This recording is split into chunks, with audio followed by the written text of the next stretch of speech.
Chapter 16. Christendom in the 14th and 15th centuries. The 2 centuries preceding the Reformation were a time of rapid change and material progress. Towns and cities were growing and multiplying, commerce and industry were developing, and opportunities for education increasing.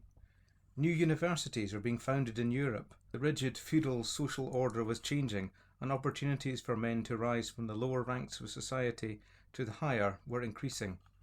Among the upper classes, it was a time of fashion and ostentation. The clerical class had become very wealthy. The church, indeed, owned a very large proportion of Europe's riches. Magnificent churches, cathedrals, and other religious buildings were arising. But if material conditions were improving, moral conditions remained very low. Greed, robbery, violence, and immorality were rampant. The professing church, instead of setting an example of righteous and holy living, was thoroughly corrupt. Of the clergy of that time, a contemporary historian says, "These were held to be holy people, yet they lived so shamefully and filthily one could not find a worse people in the world. They could not be reined in nor punished, because they were under the jurisdiction of the Pope alone." The masses were blinded by superstition, which was cunningly exploited by the Church. Its power lay in its hold over men's consciences. The day of judgment and the everlasting torments of hell were kept before their eyes. Such things were pictorially represented on the walls of the churches and elsewhere. True, the cross and the Saviour's death were also portrayed, but little or no effort was made to bring the truth of free pardon in virtue of that death before men. Between the Saviour and men were a host of mediators, the Virgin Mary, the innumerable saints, the Pope, the priest, and the Father Confessor. The Scriptures were deliberately withheld and were a closed book even to most of the clergy. The services were in Latin, and that mostly attended by the people was the Mass, a ceremony which they did not understand because it was in a foreign tongue, and if they did, it was an awful perversion of the truth. The simplicity of the Lord's Supper had been converted into an idolatrous ceremonial. When the priest uttered the sacred formula in Latin, the wafer was said to be changed into the very body of Christ and became an object of worship. Men were taught that absolution lay in the power of the priest, above all in the power of the Pope. This was the plenitude of papal power. From his lofty throne he claimed authority over the rulers of the world. As the vice-regent of God on earth, he was over all and subject to none. His word was law. If kings refused, he could wield the awful power of excommunication. Should they, as in the case of King John, challenge the Pope, his subjects were absolved from their oaths of fealty, his kingdom handed over to rival monarchs, his country laid under interdict, which meant the consolations of religion, such as they were refused to men. Even the dead were denied Christian burial. In a day of superstition and ignorance, the masses were thus terrorized. The popular preachers were the friars, whose object was to amuse rather than to instruct. Loose jokes and even obscenities were mixed with the public sermons. The Festival of Fools, which was held in churches in many places, was a profane burlesque of religion. It was, however, so popular that when it was prohibited in 1444, the inferior clergy rebelled against the prohibition. The Festival of Asses was celebrated throughout Europe for centuries. During the proceedings, an ass was brought into the church, and all manner of vulgar antics indulged in. Some have tried to palliate all this and pretend that matters were not so bad as they have been painted. Lest it be thought we are exaggerating, let the words of a Roman Catholic opponent of the Reformation be cited. Cardinal Bellarmine, 1542 to 1621, wrote, "Some years before the Lutheran and Calvinistic heresies broke out, according to the testimony of contemporary writers, there were no strictures in the ecclesiastical courts, no discipline in regard to morals, no knowledge of theology. There was hardly anything of religion remaining." Had Christianity indeed died out? No. Real Christians were for the most part with the Waldenses, or the Lollards, or other so-called heretical sects. We have already given a glimpse of these faithful and persecuted folk in a previous chapter. Yet doubtless here and there in Rome itself were secret believers who had tasted the water of life. D'Aubigne tells of a monk named Arnaldi, who every day offered up in his quiet cell this fervent prayer: "O Lord Jesus Christ, I believe that thou alone art my redemption and my righteousness." And of a Carthusian friar, who, having written a truly Christian confession, in which he based his salvation solely on the work of Christ, placed it in a box and hid it in a hole in the wall of his cell, where it was found centuries afterwards, a touching tribute to living faith in an age of darkness. We hesitate to burden the reader with the shameful record of the papacy at this time, and yet if a true picture is to be drawn of the times, some brief details must be given. At times during this period there were 2 or even 3 popes. Each cursed and excommunicated his rival.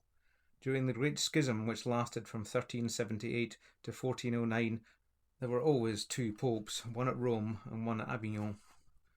The countries of Europe were divided by their allegiance to one or to the other. From 1409 to 1415 there were 3 popes.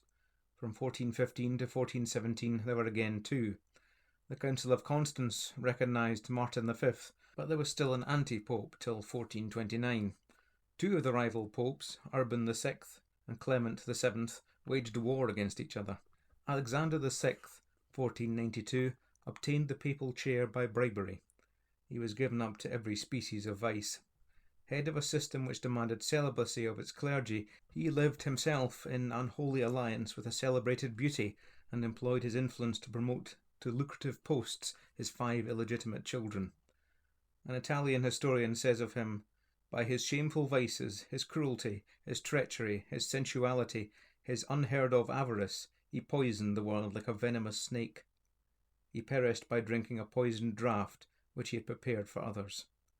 Julius II, who followed him shortly afterwards, 1503 to 1513, was a bloodthirsty soldier, spending much of his time in camp with his troops. He devoted all of his energies to the re-establishment of the papal sovereignty and the extinction of foreign domination in Italy. His successor, Leo X, 1513 to 1522, is described as a clever politician, a spendthrift, and a voluptuary. He was the pope against whom Luther stood up. To find money for his extravagances, he encouraged the abominable traffic in indulgences. It seems incredible that reasonable men could tolerate such enormities and give any respect to the bare-faced hypocrites who masqueraded as heads of the church. As a matter of fact, the papacy did lose the respect of decent-minded people in Europe. A continual outcry for reform finally found its answer in the Council of Constance, but the wily papists succeeded in avoiding anything of value in the way of reform. The powers of darkness prepared new forces to support the decaying fabric of the papacy and maintain its hold upon the deluded masses. In the year that King John signed Magna Carta, the Order of the Franciscans was instituted by Innocent III, and a few years later his successor instituted the Dominican Order.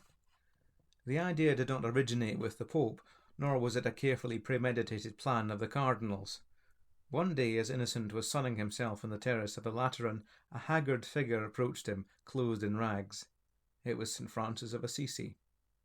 He laid hurriedly before the Pope his scheme to form an order of monks vowed to abject poverty.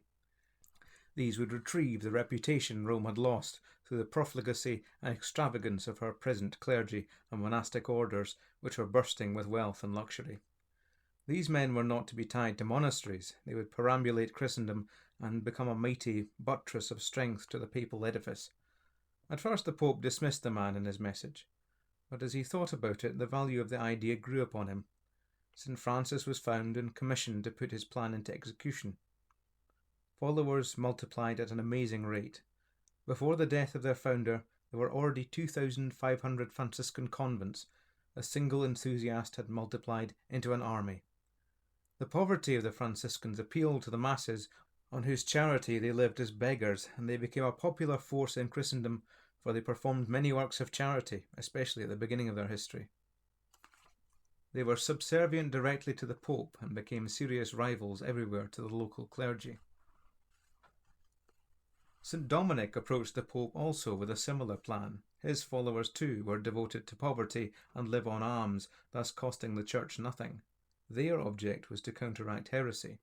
They penetrated the homes of high and low, rich and poor, to seek out heretics and uphold the teachings of Rome. The friars or mendicant orders, whose institution had just been referred to, arose at a time when the great movement of the Spirit of God, already described in our account of the Waldenses, was spreading all over Europe. These simple believers commended themselves to men, especially at the beginning, by their simple, godly lives, their charity, and their unworldliness. Peter Waldo had sacrificed all his wealth and devoted himself to preaching and teaching, and many followed his good example. The advent of the friars was Satan's imitation of this divine movement, and the Dominican order was expressly designed to counteract it. The enthusiasm of St. Francis, the strange dream of the Pope, were part of a spiritual movement, not of God but of Satan. Long since had the Apostle warned of this when he wrote, "Put on the whole armour of God, that ye may be able to stand against the wiles of the devil. For we wrestle not against flesh and blood, but against principalities, against powers, against the rulers of the darkness of this world, against spiritual wickedness in high places." Ephesians 6, verses 11 to 12. The whole Romish system was a masterpiece of satanic craft. There we see the three principal means that the devil uses in operation. Firstly, imitation, namely man-made ceremonies, dogmas and creeds taking the place of the faith once delivered to the saints. Corruption, the pure teaching of Christianity garbled, adulterated, or wholly corrupted and overlaid by human inventions, so that the truth is lost, buried in the rubbish of superstition. Men themselves corrupted by lust and wickedness. Finally, violence, terror, persecution, torture, the fire and sword for those who cling to the truth. Few of our readers are ignorant of the Inquisition, that diabolical system carried on in the name of Christ, which had for its object to search out and destroy his most devoted followers. The Inquisition was established by Innocent III and was placed in the hands of the Dominicans. Waddington says, "The success of the Dominicans encouraged the profession of beggary, and the face of Christendom was suddenly darkened by a swarm of holy mendicants in such manner that about the year 1272 Gregory X endeavoured to arrest the growing evil. To this end he suppressed a great multitude of those authorized vagrants and distributed the remainder, still very numerous, into 4 societies: the Dominicans, the Franciscans, the Carmelites, and the Hermits of St. Augustine. The Pope had conferred on them the right of shriving men, and they gave absolution on such easy terms that evildoers of every description flocked to them for pardon. Their access to the homes and private lives of the masses gave them a wonderful opportunity for acquiring wealth. This was contrary to their vow of utter poverty, but some acute mind discovered that if they could not own wealth, they could be stewards, and stewards of immense wealth they soon became.